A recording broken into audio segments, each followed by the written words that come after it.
मुझे लग रहा है कि पता होगा आप लोगों को, नहीं तो फिर थोड़ा हम बता भी देते हैं आप लोग के समक्ष। मैं बिहार स्पेशल को लेकर प्रस्तुत होऊंगा कुछ देर बाद, क्योंकि मुझे पता है कि मुझे देख करके बहुत सारे लोग बहुत सारी चीज़ें सोच रहे होंगे। खैर, ये सब अपना अपना एक सोच होता है, लेकिन बातचीत करेंगे कुछ देर के बाद हम लोग। तो बिहार स्पेशल का कम से कम 7 से 10 प्रश्न पूछने की संभावना है, बिहार के ज्योग्राफी और बिहार के हिस्ट्री से। और जहाँ कि आप लोग को पता होगा सिलेबस के भी बारे में, 1857 के बाद से लेकर के और 1947 तक कुछ ज़्यादा ही प्रश्न पूछे जाएंगे। इसी में अगर बात किया जाए कि 1857 के क्रांति से लेकर के और अभी तक में बिहार शामिल अगर नहीं होगा तो कोई मतलब ही नहीं है स्वतंत्रता आंदोलन का।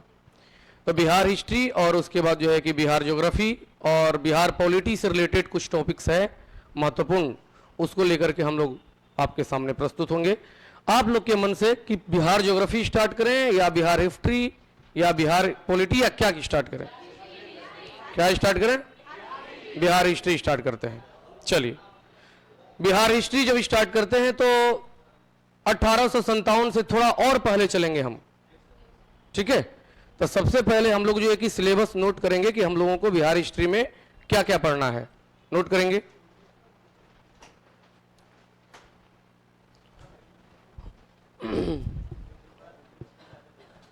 चलिए, बिहार में यूरोपियों का आगमन। बिहार में यूरोपियों का आगमन, भारत में नहीं, बिहार में। बिहार में यूरोपियों का आगमन, बिहार में यूरोपियों का आगमन। नेक्स्ट, बिहार में वहाबी आंदोलन। बिहार में वहाबी आंदोलन, नाम सुने? बिहार में वहाबी आंदोलन।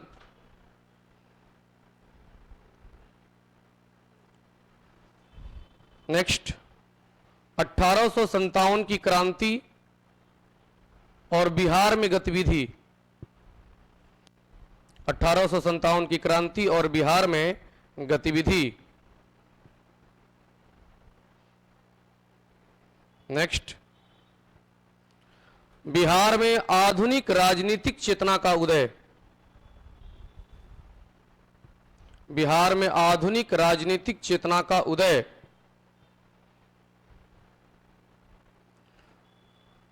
नेक्स्ट, आधुनिक राजनीतिक चेतना, चेतना अवेयरनेस। बिहार में आधुनिक राजनीतिक चेतना का उदय। नेक्स्ट, बिहार में कांग्रेस की गतिविधियां। बिहार में कांग्रेस की गतिविधियां।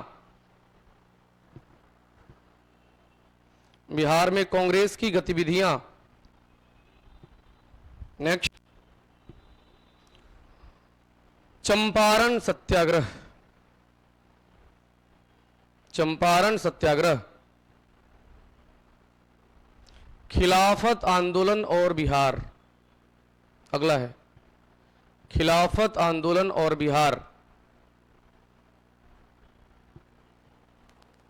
नेक्स्ट, असहयोग आंदोलन और बिहार।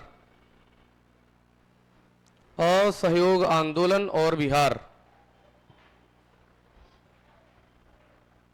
नेक्स्ट, बिहार में किसान आंदोलन। बिहार में किसान आंदोलन। नेक्स्ट, बिहार में नमक सत्याग्रह।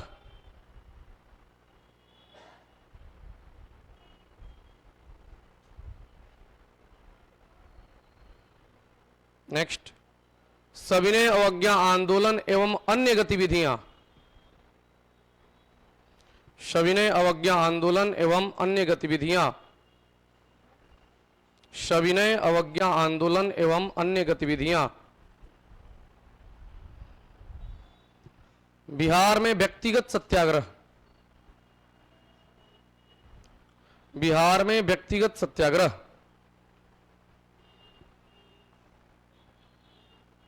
हो गया।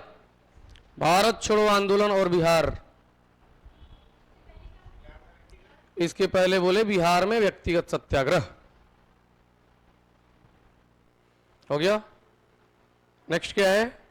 भारत छोड़ो आंदोलन और बिहार। आप लोग एक नाम सुने होंगे आजाद दस्ता का, नहीं सुने तो फिर नोट करेंगे। बिहार में आजाद दस्ता की गतिविधियां। आजाद दस्ता, भारत छोड़ो आंदोलन और बिहार। भारत छोड़ो आंदोलन और बिहार। उसके बाद क्या है? बिहार में आजाद दस्ता की गतिविधियां। ये हुए हम लोग के टीचर का सिलेबस। ठीक है, जिससे कि लास्ट वाला है आजाद दस्ता की गतिविधियां। अब एक बात ध्यान रखेंगे, ये बिहार हिस्ट्री है, लोकल हिस्ट्री है, और कहानी के माध्यम से बहुत सारी चीजें बताने का प्रयास करेंगे।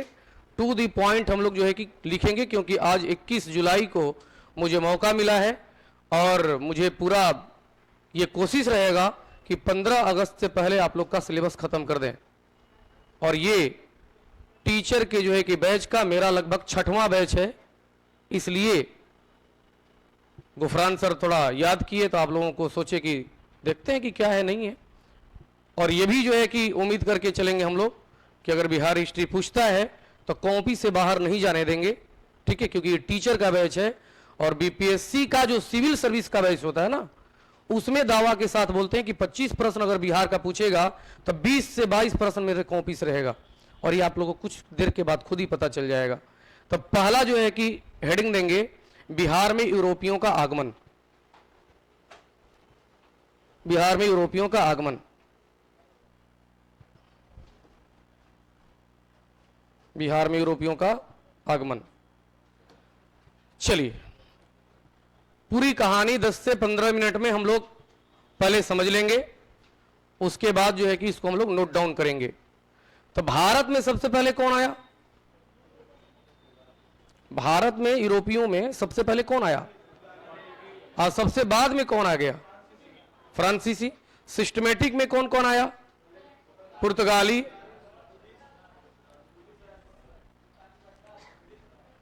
हाँ बोलिए ना।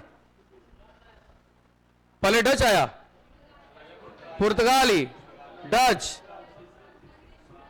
चलिए, हमको लग गया, हमको पता है, इतना ही सिनेरियो हर जगह है।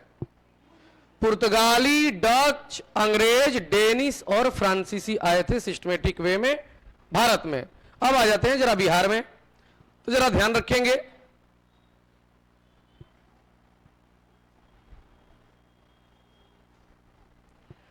जिस समय की बात हम कर रहे हैं उस समय कोई रोड और रेलवे का विशेष जो है कि प्रावधान नहीं था, इसलिए ये परिवहन का काफी अच्छा मार्ग थी। कौन? गंगा। अब जरा बात करेंगे गंगा के 3 क्षेत्र का। ये क्षेत्र जो है ये रेशम और सूती के लिए काफी फेमस है। अगर बात करेंगे ये वाला, तो ये अनाज के लिए काफी फेमस है। और बात करेंगे इस क्षेत्र का, ये सोरा के लिए काफी फेमस है। किसके लिए? सोरा के लिए। टेंशन नहीं लेंगे बिल्कुल। क्या होता है सोरा बता रहे हैं। सोडियम और पोटेशियम नाइट्रेट के रूप में पाया जाने वाला ऐसा खनिज जो उत्तर पश्चिम के क्षेत्र के मिट्टी के डोलामाइट रूप में पाया जा रहा था, जिसको लेकर के बारूद बनाया जा रहा था और बारूद को बम, गोला बारूद, मतलब गोली वगैरह में भर करके प्रयोग किया जाता था। यह था सोरा। खैर, इस पर बाद में चर्चा करेंगे। अगर बात करें तो यहां बंगाल का हुगली शहर है। कौन शहर? हुगली शहर। और बंगाल के हुगली में पुर्तगालियों ने अपना जो है कि ऑफिस खोला था। उसी में इसका व्यापार यहां से आगे बढ़कर के करता था। वो जब आगे बढ़कर के व्यापार वो करता था, तब कुछ जो है कि इसी में से पुर्तगाली लोगों का मन हुआ कि क्यों ना थोड़ा सा और आगे बढ़ा जाए। तो बिहार में ही लोग बढ़ गए। बिहार में बढ़ गए तो इन लोग को बिहार में एंट्री करते ही करते बड़ी जबरदस्त चीज मिल गया। क्या मिल गया? सूती मिल गया। यहां से अपना उठाए और हुगली लेकर गए और हुगली से बाहर एक्सपोर्ट कर दिए। फिर इधर से आए, यहां पर ये लोग मसाला और चीनी मिट्टी का बर्तन लेकर के बिहार आते थे और सूती वस्त्र लेकर जाते थे। बिहार आने वाला पहले यूरोपीय कौन? बिहार आने वाला पहले यूरोपीय कौन? पुर्तगाली। पुर्तगाली ने अपना फैक्ट्री खोला, ऐसा हम बताए हैं? पुर्तगाली ने बिहार में अपना कोई फैक्ट्री खोला? नहीं खोला। व्यापारिक दृष्टिकोण से बिहार आने वाला पहला यूरोपीय पुर्तगाली थे जो अपना फैक्ट्री हुगली में स्थापित किए थे और बिहार के क्षेत्र से सूती वस्त्र और रेशमी वस्त्र प्राप्त करके इसका व्यापार करते थे और बिहार में मसाले और चीनी मिट्टी का बर्तन लाते थे। अंग्रेजवा बड़ा जलसी वाला टाइप का आदमी था। अंग्रेजवा सब, उसको लगा कि जा जाकर के लाता है, क्यों ना हम वहीं पर चल जाएं। तो ये है पटना। कौन? पटना। इस पटना जिला के एगो जगह है आलमगंज। कौन जगह है? आलमगंज। आलमगंज में पटना में पहली बार, आलमगंज में पटना में पहली बार अंग्रेजों ने 1620 में फैक्ट्री खोली, लेकिन 1621 में बंद हो गया। क्लियर? अब अंग्रेजवा सब जो आया उसका ध्यान था सूती वस्त्र और किधर? सोरा के तरफ। ठीक है। बिहार में पहली बार आने वाले यूरोपीय कौन? बिहार में पहली बार फैक्ट्री खोलने वाला कौन? बिहार में पहली बार फैक्ट्री कहां खुली? पटना के आलमगंज में। कब खुली? कब बंद हो गई? किस चीज का व्यापार? सूती वस्त्र और, एकदम कोई कुछ नहीं लिखेगा, ठीक है, केवल देखना है फिगर पर। हिस्ट्री भी फिगर से पढ़ा जा सकता है, ऐसा आप लोग जानते होंगे। अब जब बंद हो गया तब चौका छक्का मारने के लिए अब आ जाता है डच। कौन? डच। पटना के वर्तमान पटना कॉलेज का जो कैंपस है उसमें एक गंगा के किनारे काफी पुराना बिल्डिंग है और वह बिल्डिंग डचों द्वारा स्थापित किया गया। डच द्वारा 1632 में। कब? 1632 में। यह 63वीं और 65वीं सिविल बीपीएससी में पूछा हुआ प्रश्न है, ठीक है। अब डचों जब आए, डच आए तो सोरा व्यापार पर केवल इनका ध्यान था और 1632 से लेकर के और लगभग 1680 तक इन लोगों ने बहुत ही जबरदस्त तरीके से बिहार में सोरा का व्यापार किए। इसलिए 17वीं शताब्दी के मध्य में सोरा के व्यापार पर एकाधिकार किसका था? डचों का था। इन्होंने कब फैक्ट्री खोला? कहां खोला? पटना कॉलेज कैंपस में। और यह सफल फैक्ट्री रही। यह बाद में फिर बंद होगा, लगभग जो कि कई वर्षों तक चला। तो बिहार में पहली बार आने वाले क्या लेकर आते थे? चीनी मिट्टी के बर्तन और मसाले बिहार से लेकर क्या जाते थे? सूती वस्त्र। बिहार में पहली बार सफल फैक्ट्री कौन खोला? कब खोला? कहां खोला? किस चीज का व्यापार? बिहार में पहली बार फैक्ट्री कौन खोला? कब खोला? 1620 खोला। कहां खोला? पटना के आलमगंज में। किस चीज का व्यापार? सूती वस्त्र और सोरा। कब बंद हो गया? क्लियर हो गया? तो अभी बंद है, ये अभी चल रहा है। तो अंग्रेज वाला फैक्ट्री बंद है कि खुला है? तो अंग्रेजवा सबको फिर जलन हो रहा है, ये तो बड़ी माल कमा रहा है। फिर पीटर मुंडी को भेजा कि जाकर के देखो जरा यार, फिर से संभावना है कि खुल सकता है फैक्ट्री। 1650 में पीटर मुंडी व्यापारिक दौरा पर आया बिहार, बोला कि हमसे बातचीत हो गई है और इस बार फैक्ट्री फिर हम लोग खोलेंगे, लेकिन जगह बदल देंगे। तो फिर अंग्रेजों ने दूसरी बार जो है कि फैक्ट्री खोला, वो पटना जिले के गुलजार बाग में। कहां? गुलजार बाग। 1651 में। कब? 1651 में। और इस बार ईसो ने सोरा, सूती और एगो अगला ले लिया, अनाज। दूसरी बार अंग्रेजों ने पीटर मुंडी के विशेष प्रयास से 1651 में फैक्ट्री की स्थापना गुलजार बाग पटना में किया और उस समय अनाज, सूती वस्त्र और सोरा का व्यापार करना स्टार्ट कर दिया। जब फैक्ट्री चल पड़ी तो सबसे शातिर माइंड का व्यक्ति, उसका नाम है जॉब चरनाक, नाम सुने होंगे, कलकत्ता का संस्थापक। ये बड़ी शातिर व्यक्ति था। इसको बुलाया गया पटना 1664 में। कब बुलाया गया?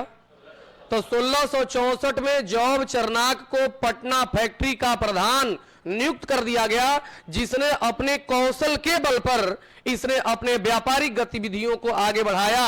और 16 साल बाद 1680 में, कितने साल बाद? 1600 बाद 1680 में औरंगजेब के मामा शाइस्ता खान ने बिहार के प्रांतपति के रूप में प्रशासन संभाल रहे थे। जॉब चरनकवा को बोले कि तुम्हारा व्यापार बड़ा अच्छा चल रहा है, 3.5% टैक्स तुम दे दो। जॉब चरनाक कोई बात बुरा लग गया। जॉब चरनकवा जो है कि पटना फैक्ट्री से इस्तीफा दे दिया। कब दे दिया? 1680 में। जॉब चरनाक की नियुक्ति पटना फैक्ट्री के प्रधान के रूप में कब हुई थी? 1664 में। कितने वर्ष तक काम किया? 16 वर्ष तक। कब इस्तीफा दिया? काहे इस्तीफा दिया? पटना फैक्ट्री के व्यापार पर 3.5% का टैक्स लगाने के कारण। और टैक्स लगाया था कौन? शाइस्ता खां। ये उसके बाद जा करके और हुगली शहर को लूट लिया। गुस्सा कहीं और, उतर रहा है कहीं और। जब तो मुगल शासक कौन? औरंगजेब। और शाइस्ता खां मामा है, तो ऐसे ही एटीट्यूड में भी है। ये बोल रहे हैं कि तू व्यापार कर रहा है, तोरे पर मिनिमम टैक्स लगाए हम 3.5%, तो तू जाकर के हुगली शहर को लूट लिया और तू यहां से इस्तीफा दे दिया। तोरे से ज्यादा एटीट्यूड हमारा बरल है। 1686 में बोले शाइस्ता खां कि बंद करो सारा फैक्ट्री, नहीं चलेगा तुम्हारा फैक्ट्री बिहार में, बंद करो। और इतना ही नहीं, अपने जो है कि सारे सैनिकों को उन्होंने आदेश दिया कि बिहार, बंगाल और उड़ीसा में जितना अंग्रेजों का संपत्ति है सबको जब्त कर दो। तो अंग्रेजों का एक आदत था, संकट में पड़ेगा तो पैर पकड़ेगा और संकट से ऊपर जाएगा तो गर्दन पकड़ेगा। संकट में पड़ गया ये लोग कि शाइस्ता खां उसमें भी मामा है। ठीक है, इस सारा बात पहुंचा जो है कि औरंगजेब के पास, और औरंगजेब के बीच बचाव के कारण 1690 में पूना फैक्ट्री खुल गई। बंद कब हुआ? 1686 में। 1690 से लेकर के और 1713 तक फिर कोई फैक्ट्री को दिक्कत नहीं हुआ। 1713 में फिर फैक्ट्री को बंद कर दिया गया, तब जब मुगल शासक फर्रुखसियर था, नाम सुने होंगे। कौन था? फर्रुखसियर। लेकिन फर्रुखसियर बहुत हार्ड आदमी नहीं था।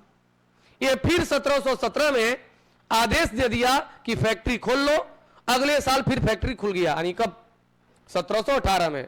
लेकिन इस बार अंग्रेजों सब क्या किया कि जब जब फैक्ट्री पर कोई संकट आया, इसने घूसखोरी देना शुरू कर दिया। घूस 1718 से घूस दे करके और अपने फैक्ट्री को आगे बढ़ाया। अब इसी बीच जब अली वर्दी खां को 1750 में पता चला कि घूस के आधार पर बिहार में ये लोग फैक्ट्री चला रहा है, तो फिर बंद करवा देंगे। कब? 1750 में। 1750